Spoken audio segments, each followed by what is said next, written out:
مع الله في لألآت النجوم وحبك الغيوم وضوء القمر. بسم اللہ الرحمن الرحیم نحمدہ و نصلی علی رسولہ الکریم اما بعد. بسم اللہ الرحمن الرحیم. معزز خواتین و حضرات، السلام علیکم ورحمۃ اللہ وبرکاتہ.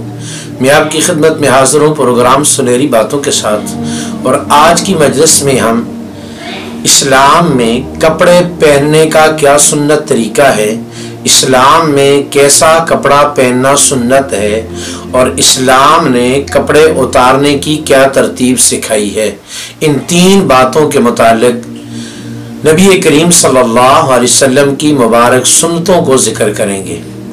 سب سے پہلی بات تو یہ ہے کہ کپڑے کا پہننا، جتنی بھی اللہ رب العزت کی ذات نے مخلوقات پیدا کی ہیں ان میں کپڑے کا پہننا، لباس کا پہننا، یہ انسان کی خصوصیت ہے. کہ سیدنا آدم علیہ السلام اور اماں حوا کو جب اللہ رب العزت کی ذات نے جنت سے نکالا تو جنت کا لباس بھی چھین لیا، تو انہوں نے جنت کے پتوں سے اپنے جسم کو چھپایا. فطرت کا تقاضا بھی یہی ہے کہ انسان لباس پہنے، اور اللہ رب العزت کی ذات سے انسان کے لیے شرف اور عزت میں اس میں ہے کہ انسان لباس میں رہے. اب لباس کے اعتبار سے سب سے پہلی بات یہ ہے کہ آدمی جب کپڑے پہننے کا ارادہ کرے تو کون سی دعا پڑھے. دعا کا مقصد یہ ہے کہ انسان اس نعمت میں اللہ رب العزت کی ذات کی طرف رجوع کرے کہ یہ نعمت اللہ کی عطا کردہ ہے، اس میں میرا ذاتی دخل نہیں، رب نہ چاہتے تو میں کچھ بھی نہیں کر سکتا، اللہ نے عطا کی ہے. اسی لیے نبی کریم صلی اللہ علیہ وسلم نے یہ دعا سکھائی ہے، الحمدللہ الذی کسانی ورزقنی من غیر حول منی ولا قوہ.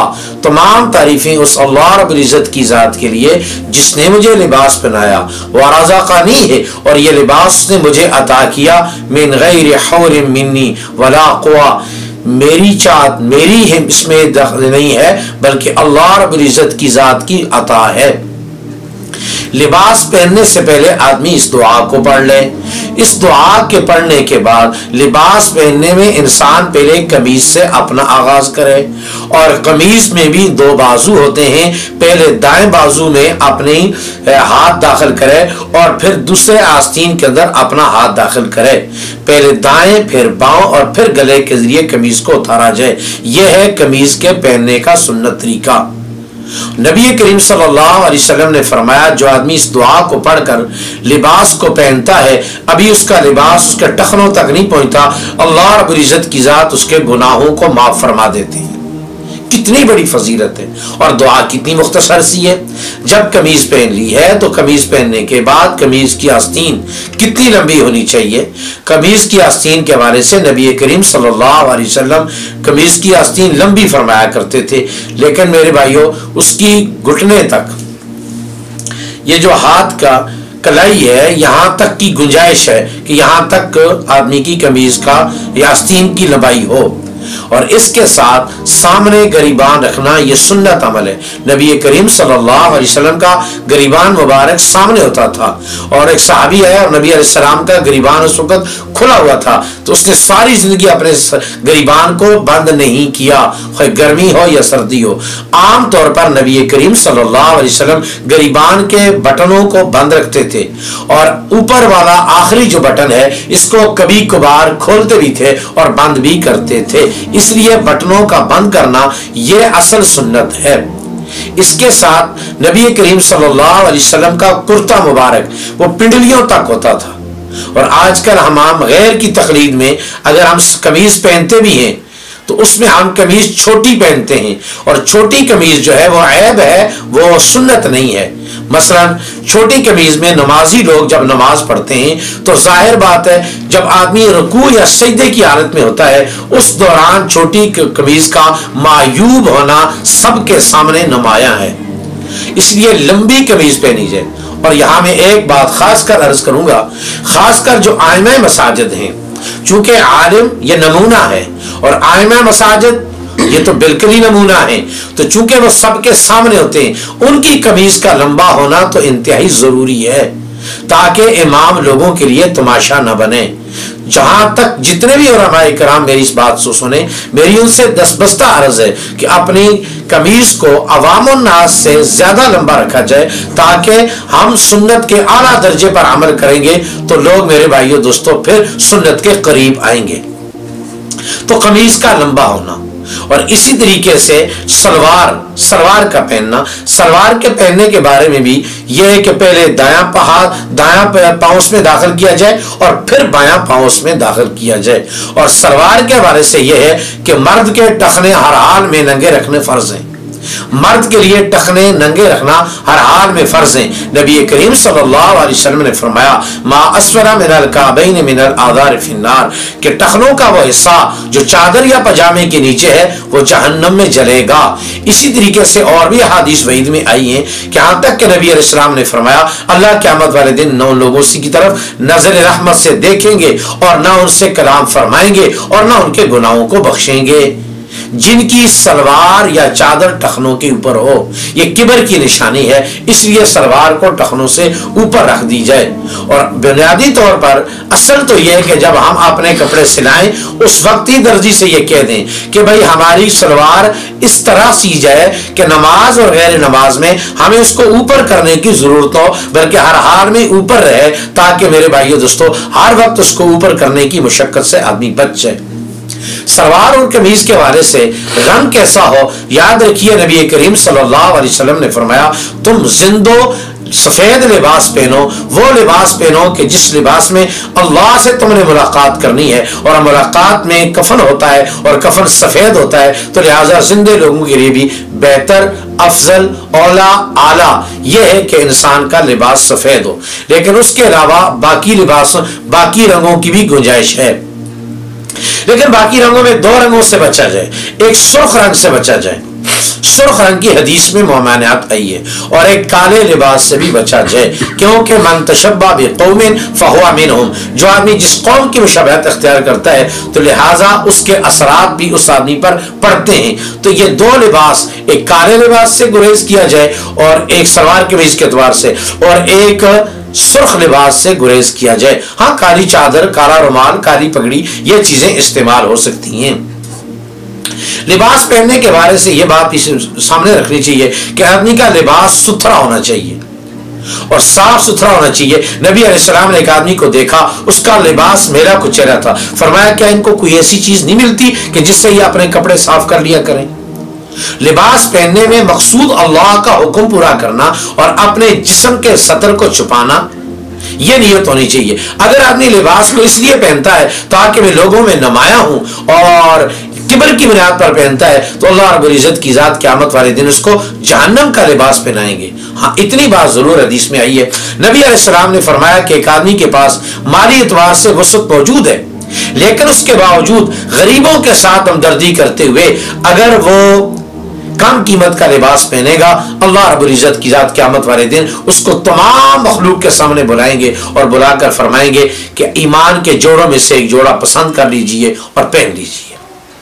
کپڑے پہننے میں جو نیت ہے وہ یہ ہے کہ بھئی کپڑا پہننا سنت ہے، اگر گنجائش ہے اچھا کپڑا بھی پہننا سنت ہے، اور اگر گنجائش نہیں ہے اپنی گنجائش کے مطابق سستا کپڑا پہننا بھی جائز ہے۔ کپڑے سستے اور مہنگے کا سوال نہیں، کپڑے میلے اور ستھرے کا سوال ہے۔ سفید لباس ہو یا کوئی دوسرا لباس ہو، ستھرا ہونا چاہیے تاکہ آدمی کسی مجلس میں بیٹھے تو لوگ اس کی حالت کو دیکھ کر وہ اس سے مذاق تو کم از کم نہ کریں۔ لباس کا صاف ہونا یہ ضروری ہے۔ اور ایسے ہی لباس جو ہم نے اتارا ہے، جو اب گندا لباس ہم نے اتارا ہے، جو میلا لباس ہم نے اتارا ہے، اس کو بھی ہم دائیں بائیں گھر میں نہ پھینک دیا کریں۔ جو متعین جگہ ہوتی ہیں گھر کے اندر لباس کو، اترے ہوئے لباس کو رکھنے کی، وہاں رکھیں تاکہ ہمارے کپڑے کوئی اور سنبھالتا نہ پھرے، ہم خود ہی اپنے کپڑوں کو سنبھالیں۔ اگر کپڑا پھٹ جائے تو اس کے اندر پیوند لگانا بھی سنت ہے۔ بہتر تو یہ ہے کہ کپڑے کو آدمی پرانا کر کے اس کو اتارے، اگر پرانا کر کے نہیں اتارتا، اللہ نے وسعت دی ہوئی ہے تو پرانے کپڑے کو صدقہ کر دینا بہتر ہے۔ بہت سارے غریب لوگ ہیں کہ جن کو اچھا لباس پہننے کا موقع نہیں ملتا، وہ اگر ہمارے اترے ہوئے کپڑے پہن لیں گے تو وہ بھی خوش ہو جائیں گے اور دل سے دعائیں بھی دیں گے. تو لہٰذا کپڑے کو پرانا کرنا چاہیے. جب کسی آدمی کا لباس تم دیکھو کہ وہ لباس تمہیں پسند آ گیا ہے تو اس موقع پر آدمی کو دعا پڑھنی چاہیے، تبلی و یخلف اللہ، اللہ اس کپڑے کو پرانا کرے اور اللہ رب العزت کی ذات تجھے اس کا اچھا بدل عطا کرے. یہ دعا پڑھنی چاہیے کسی کا بھی اچھا لباس دیکھ کے. لیکن اچھے لباس سے مقصود کبر نہیں ہونا چاہیے، اچھے لباس سے مقصود اظہار نعمت ہونی چاہیے. اور لباس کے اعتبار سے یہ بات بھی ذہن میں رکھ لینی چاہیے، مردوں کو عورتوں کا لباس نہیں پہننا چاہیے اور عورتوں کو مردوں کا لباس نہیں پہننا چاہیے. نبی علیہ السلام نے اس معاملے پر لعنت فرمائی ہے. اور ایسے ہی مردوں کو عورتوں کا لباس نہیں پہننا چاہیے. ہاں ایسے ہی باریک لباس نہیں پہننا چاہیے، ایسا لباس باریک نہیں پہننا چاہیے کہ جس سے جسم کی رنگت نظر آئے، اور اتنا چست لباس نہیں پہننا چاہیے کہ جس سے جسم کے اعضاء وہ انسان کے نمایاں نظر آئیں. اس طرح کا لباس پہننا بھی جائز نہیں ہے. اس کا بھی اچھی طرح ذرا خیال کر لینا چاہیے کہ میرا لباس ساتر بھی ہے کہ نہیں. وہ لباس کے جو انسان کے جسم کو نہ چھپائے وہ ساتر نہیں ہے.